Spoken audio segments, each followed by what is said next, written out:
وَلَقَدْ يَسَّرْنَا الْقُرْآنَ لِلذِّكْرِ فَهَلْ مِن مُّدَّكِرٍ نحمده ونصلي على رسوله الكريم أما بعد فأعوذ بالله من الشيطان الرجيم بسم الله الرحمن الرحيم رب اشرح لي صدري ويسر لي أمري واحلل عقدة من لساني يفقهوا قولي آمن ایمان لایا الرسول رسول بیما اس پر جو بی پلس ما انزلا وہ اتارا گیا الیہ طرف اس کی الا پلس ہی من سے ربی رب ہی اس کا من ربی ہی رب کی طرف سے اس کے و اور المؤمنون مومن الف لام لگا ہوا ہے ٹھیک ہے یہ تو معرفہ اسم کی علامت ہے اچھا مؤمنون میں دیکھیے میم بھی آ رہا ہے میم بھی اسم کی علامت ہے آخر میں اونا کی آواز آ رہی ہے شروع میں الف لام ہے میم بھی ہے اور آخر میں واو نون ہے تو اب یہ کیا ہو گیا یہ اسم ہے اس میں معرفہ ہے مذکر ہے اور جمع ہے مؤنث جمع کی آواز کیا ہوتی ہے آتو آتی مذکر اسم جمع کی آواز ہوتی ہے اونا اینا ایسے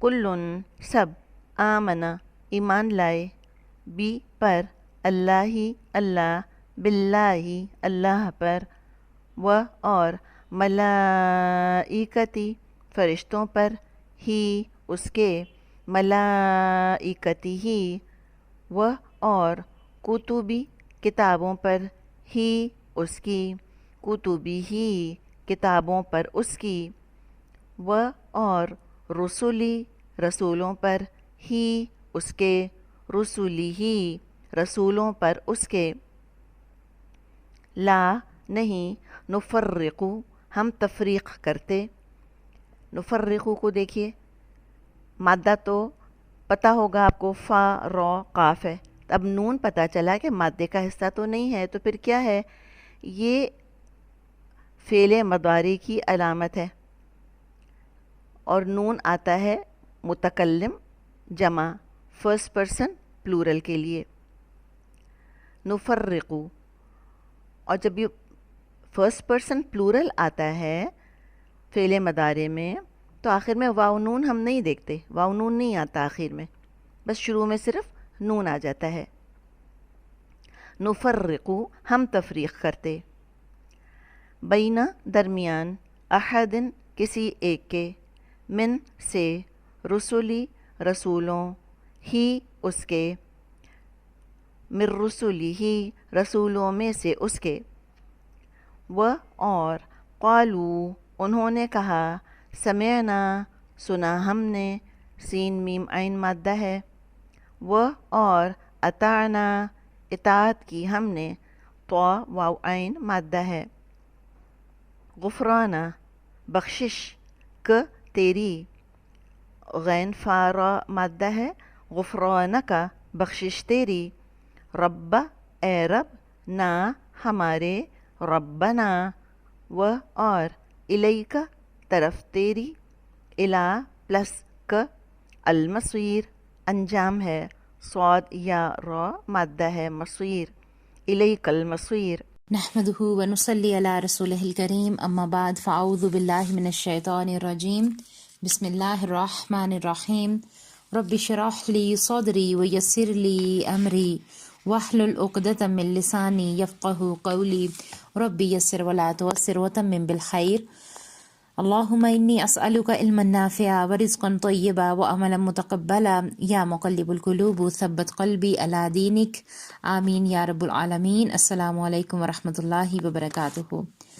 اللہ سبحانہ و تعالیٰ کی توفیق اور اللہ تعالیٰ کی رحمت کے ساتھ ہم اپنے لیسن سورۃ البقرہ کی آیت نمبر 285 کو دیکھیں گے انشاءاللہ، اور اس سے پہلے ہم آیت نمبر 285 اور 286 کا خلاصہ تھوڑا سا کر لیتے ہیں تاکہ دونوں آیات کو سمجھنا ہمارے لیے آسان ہو جائے انشاءاللہ۔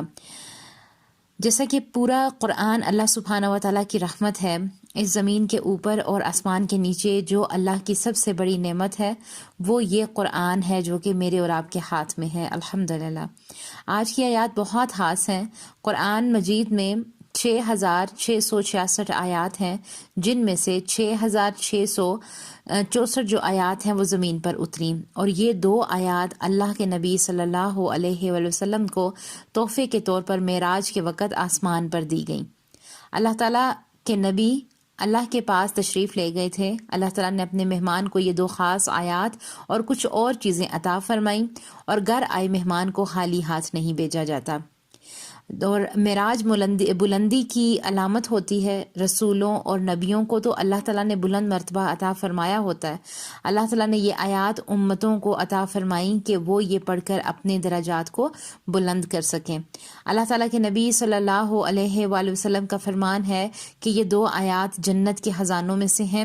ایک روایت میں ہے کہ اللہ تعالیٰ نے تمام مخلوق کو پیدا کرنے سے 2000 سال پہلے ان آیات کو اپنے ہاتھ سے لکھا تھا۔ جو شخص ان کو رات کو عشاء کے بعد پڑھ کے سوئے گا تو یہ آیات اس کے لیے قیام اللیل یعنی تہجد کے مقام ہو جاتی ہے۔ ایک اور روایت میں ملتا ہے کہ اس کے لیے کافی ہو جاتی ہے۔ علماء اس کی تفسیر میں فرماتے ہیں کہ کیفیت کا مطلب ہے کہ اگر رات کو کوئی نفل نماز چھوٹ جاتی ہے تو یہ 2 آیات اس کی کمی کو پورا کر دیتی ہیں۔ دوسرا معنی یہ ہے کہ یہ آیات ہر طرح کی مخلوق کے شر سے محفوظ رکھنے کے لیے کافی ہو جاتی ہیں۔ ان آیات میں بہت اہم پیغام ہے ہمارے لیے۔ حضرت عمر رضی اللہ تعالیٰ عنہ اور حضرت علی رضی اللہ تعالیٰ عنہ فرماتے ہیں کہ جس شخص میں سمجھ شعور ہوگا وہ ان آیات کو روزانہ رات کو پڑھ کر سوئے گا۔ تو ان دونوں آیات کو انشاءاللہ ہم ایک ساتھ لیتے ہیں اور اپنے لیسن کا آغاز کرتے ہیں۔ بہت ہی خوبصورت آیات ہم دیکھیں گے۔ آیت نمبر 285 کو پہلے، بسم اللہ الرحمن الرحیم۔ آمن الرسول بما انزل الیہ من ربہ والمؤمنون کل آمن باللہ وملائکتہ وکتبہ ورسلہ لا نفرق بین احد من رسلہ وقالوا سمعنا واطعنا غفرانک ربنا والیک المصیر۔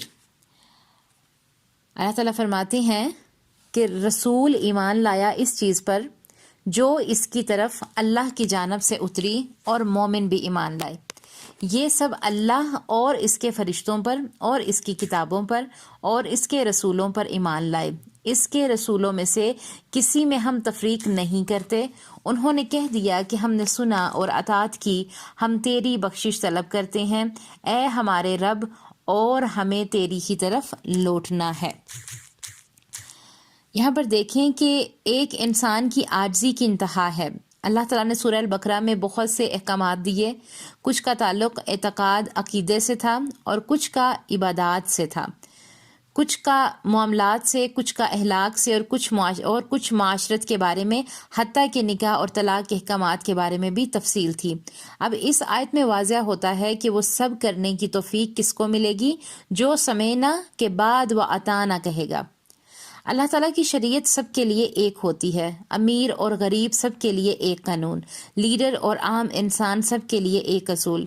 اللہ کے نبی صلی اللہ علیہ وسلم کی شان میں قرآن میں کئی آیات نازل ہوئیں، ان میں سے ایک آیت یہ بھی ہے کہ رسول اللہ صلی اللہ علیہ وآلہ وسلم پر سب نازل ہوا تھا اور وہ اللہ پر ایمان لائے۔ اللہ کے نبی صلی اللہ علیہ وآلہ وسلم نے 40 سال کے ہوئے تو تنہائی پسند ہو گئے، غار حرا میں بیٹھ کر غور و فکر کرتے۔ اللہ کے نبی صلی اللہ علیہ وآلہ وسلم حضرت خدیجہ رضی اللہ تعالیٰ عنہ سے 15 سال چھوٹے تھے اور ایک بہترین شوہر اور بہترین باپ تھے، معروف تاجر تھے، ایک کامیاب بزنس مین تھے، معاشرے میں عزت تھی، لوگ صادق اور امین کے نام سے مانتے تھے۔ پھر ایک دن حضرت جبرائیل علیہ السلام آئے اور رب کا پیغام دیا۔ اب سوچیں کہ ایک ان پڑھ شخص جو کبھی اسکول نہیں گیا، وہ کیسے یہ سمجھ گیا کہ یہ فرشتہ اللہ کی طرف سے ہے اور یہ اللہ کی طرف سے پیغام ہے؟ اس آیت میں اس بات کا جواب ہے ہے کہ آمن الرسول بما انزل الیہ من ربہ، رسول اللہ صلی اللہ علیہ وسلم نے اپنی فطرت سلیمیہ سے پہچانا۔ حضرت عیسیٰ علیہ السلام نے پہلا جملہ یہی بولا تھا، انی عبداللہ۔ یہ فطرت کی پکار ہے کہ ہر بچہ توحید پر پیدا ہوتا ہے، پھر اس کے والدین اس کو یہودی، عیسائی یا بت پرست بنا دیتے ہیں۔ جو لوگ دل کے اچھے ہوتے ہیں، جن کی فطرت نیک ہوتی ہے، وہ حق کا پیغام سنتے ہیں اور ہدایت پر آ جاتے ہیں، لیکن جو لوگ گناہوں میں پڑ جاتے ہیں وہ پھر گمراہی میں دور نکل جاتے ہیں۔ پھر اللہ تعالیٰ نے اس میں کیا فرمایا، آمن الرسول بما انزل الیہ من ربہ۔ یہاں اس بات کا اشارہ ہے کہ اللہ کے نبی صلی اللہ علیہ وسلم فطرت سلیمیہ پر تھے۔ آپ صلی اللہ علیہ وسلم کے خاندان والے سب بت پرستی اور جاہلیت کے کاموں میں مشغول تھے۔ اللہ نے اپنی رحمت سے اپنے نبی کو اپنی حفاظت میں رکھا، اور یہی سچے مومن کا بھی قول ہے۔ کیا قول؟ آمن الرسول بما انزل الیہ من ربہ والمؤمنون۔ یہی عقیدہ ہے کہ صرف اللہ ہی عبادت کے لائق ہے۔ جب تک کہنے والا خود اس بات پر ایمان نہیں لاتا، اس وقت تک اس کے پیروکار بھی نہیں مانتے۔ رسول اللہ صلی اللہ علیہ وسلم ایمان لائے، اس بات کی تبلیغ کی۔ سچا مومن اپنا ایمان اور عقیدہ پکا رکھتا ہے۔ کلو آمن باللہ، اللہ پر ایمان لائے۔ جیسے جہاں مال ہو وہاں چور ہوتا ہے، اسی طرح جہاں ایمان ہوگا وہاں شیطان وسوسے ڈالے گا۔ مومن وسوسوں کو دل میں جگہ نہیں دیتا، اور اس طرح وہ دل ایمان کے لیے خالص ہو جاتا ہے۔ اللہ ایسے لوگوں کو یہاں تعریف کرتے ہیں۔ اور دوسرا یہ نقطہ یہ بھی ہو سکتا ہے کہ رسول ایمان لایا اور ایمان والے بھی، وملائکتہ، اور اس کے فرشتوں پر ایمان لائے۔ یہ آج کے دور کا فتنہ ہے کہ جو چیز ہم نے دیکھی نہیں اس پر ہم ایمان نہیں لائیں گے۔ اکثر لوگ یہ الفاظ بولتے ہیں۔ ایسے لوگ جراثیم کو تو مانتے ہیں، وائرس کو تو مانتے ہیں، شیطان کو تو مانتے ہیں، لیکن فرشتوں کو نہیں مانتے۔ کیوں؟ کیونکہ وہ نظر نہیں آتے۔ ہمارا ایمان ہے کہ فرشتے اللہ سبحانہ و تعالیٰ کی مخلوق ہیں، وہ نور سے پیدا کیے گئے ہیں، وہ اللہ تعالیٰ کی عبادت اور اطاعت سے تھکتے نہیں ہیں، اللہ کے حکم کو سن کر اس کی ماننے میں جلدی کرتے ہیں۔ قرآن میں بھی اس بات کا ذکر ہوا ہے۔ فرشتوں کو اللہ تعالیٰ نے انسان کے لیے پیدا کیا ہے، ان کو بھی موت آئے گی، ان کے پاس اختیار نہیں ہے۔ حضرت جبرائیل علیہ السلام سب فرشتوں کے سردار ہیں، ان کو روح الامین کہتے ہیں۔ باقی سب فرشتے ان کے پانی سے پیدا کیے گئے ہیں۔ فرشتے بیت المعمور کا طواف کرتے ہیں، وہ بہت مصروف رہتے ہیں۔ میرے اور آپ کے ساتھ، ہر ایک کے ساتھ 10 فرشتے ہیں۔ 2 فرشتے کرامن کاتبین ہیں جو ہمارے اچھے اور برے اعمال لکھتے ہیں۔ وَکُتُبِہِ، اور اس کی کتابوں پر ایمان۔ تقریباً 300 کتابوں کی روایات ملتی ہیں، لیکن 4 کتابیں مشہور ہیں۔ یہاں جمع کا صیغہ ہے، یعنی سب کتابوں پر ایمان لائیں، لیکن پڑھنی ساری نہیں، صرف ایمان لانا ہے کہ سب اللہ کی طرف سے نازل ہوئیں۔ عمل صرف قرآن پر کرنا ہے، پڑھنا صرف قرآن کو ہے۔ ہدایت اسی سے ملے گی، کیونکہ قرآن میں پچھلی سب کتابوں کا خلاصہ آ گیا، موجود ہے۔ پھر اللہ تعالیٰ نے وَکُتُبِہِ کے بعد کیا فرمایا؟ وَرُسُلِهِ، یعنی سب رسولوں پر ایمان لائے کہ وہ اللہ نے مابعوث فرمائے ہیں۔ اور کیا کریں؟ اور یہ کہ لا نفرق بین احد من رسولہ، ہم سب رسولوں میں کوئی فرق نہیں کرتے، سب کو مانتے ہیں، سب کی عزت کرتے ہیں۔ یہ بات سورۃ البقرہ میں 3 دفعہ آ چکی ہے کہ ہم رسولوں میں فرق نہیں کرتے۔ ہم نے آیت نمبر 253 میں بھی دیکھا تھا اور 136 میں بھی دیکھا تھا کہ اللہ تعالیٰ نے فرمایا کہ مسلمانوں کہہ دو کہ ہم ایمان رکھتے ہیں اللہ پر اور اس کے حکم پر جو ہمارے پاس بھیجا گیا، اور اس پر بھی جو حضرت ابراہیم اور حضرت اسحاق اور حضرت اسماعیل اور حضرت اسحاق اور حضرت یعقوب کو اور اولاد یعقوب کی طرف بھیجا گیا، جو حضرت موسیٰ اور حضرت عیسیٰ کو دیا گیا، اور اس پر بھی کہ جو کچھ وہ اور انبیاء کو دیا گیا ان کے پروردگار کی طرف سے، اس کیفیت سے کہ ہم ان میں سے کسی میں بھی تفریق نہیں کرتے، اور ہم تو اس اللہ تعالیٰ کے مطیع ہیں۔ سورۃ البقرہ میں ہی آیت نمبر 253 میں ہم نے دیکھا تھا کہ اللہ تعالیٰ نے فرمایا یہ حضرات مرسلین ایسے ہیں کہ ہم نے ان میں سے بعضوں کو بعضوں پر فوقیت دی ہے۔ اور تیسری دفعہ آج کی اس آیت میں ہم پڑھ رہے ہیں۔ آج کے 3 بڑے مذہب یہودی، عیسائی اور مسلمان ہیں۔ صرف مسلمان ہیں جو سب رسولوں پر ایمان لاتے ہیں، سب کو مانتے ہیں۔ تعصب ختم کیا جا رہا ہے کہ ہم سب میں کوئی تفریق نہیں کرتے۔ تقدیر پر ایمان بھی ہمارے ایمان کا لازمی حصہ ہے، یہاں اس کا ذکر نہیں ہے۔ اللہ سبحانہ و تعالی ہماری ذہن سازی کر رہے ہیں۔ وَقَالُوا سَمِعْنَا وَأَطَعْنَا غُفْرَانَكَ رَبَّنَا وَإِلَيْكَ الْمَصِيرُ، اور ان سب نے یوں کہا کہ ہم نے اللہ کا ارشاد سنا اور خوشی سے مانا، ہم سب کی بخشش چاہتے ہیں، اے ہمارے پروردگار، اور آپ ہی کی طرف ہمیں لوٹنا ہے۔ یہ ہے وہ نصیحت جو اللہ تعالیٰ کے نبی صلی اللہ علیہ وآلہ وسلم نے صحابہ کو کی تھی کہ اللہ کی بات سن لو، کیا صرف قرآن کو چوم کر رکھ دو؟ نہیں، بلکہ اطاعت میں لگ جاؤ۔ جب تک ہم قرآن کو سنیں گے نہیں تو مانیں گے کیسے؟ جب سمجھ آئے گی تو پھر اس پر عمل کریں گے۔ پہلے سنیں گے، اللہ کی معرفت حاصل ہوگی، پھر اس کے احکامات پر عمل کریں گے۔ ہمارے لیے لازمی ہے کہ اللہ تعالیٰ کے پیغام کو سنیں تاکہ اس کو سمجھ کر اس پر عمل کریں۔